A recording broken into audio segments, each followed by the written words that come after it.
Hi, I'm Tyson Franklin, and this week's video is titled, Don't Trust Your Patients to Do the Work. Okay, let me explain.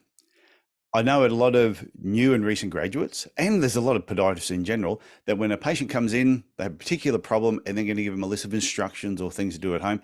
They bombard them with everything on that first visit because they think, I've got to give them everything.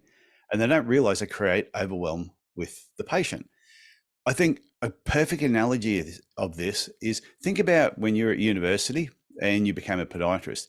The universities know that if they just give you all the information, all the books, all the videos, all the handouts, they gave it to you all up front, and they said, okay, over the next 4 years, we want you to go through all this information step by step, and we'll come back to you in 4 years, and we are going to assume you've done it all, and you are now a qualified podiatrist. Now, that would be ridiculous because they know majority of people wouldn't do the work, or if they were doing the work, there'd be mistakes and errors along the way, could create bad habits. So what do they do instead? They give you a semester. If you pass that semester, or you study, you do an exam. If you pass, you move on to the next semester, and so on. And you keep going through year after year until at the end of 4 years, they give you your degree and they say, you know what you're talking about.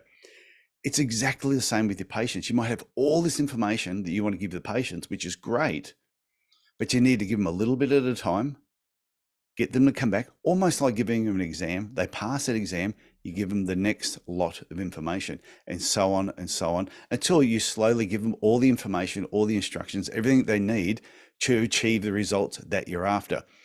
I think this is a really important subject, or an analogy you can use with new and recent graduates to remind them of sometimes less is more.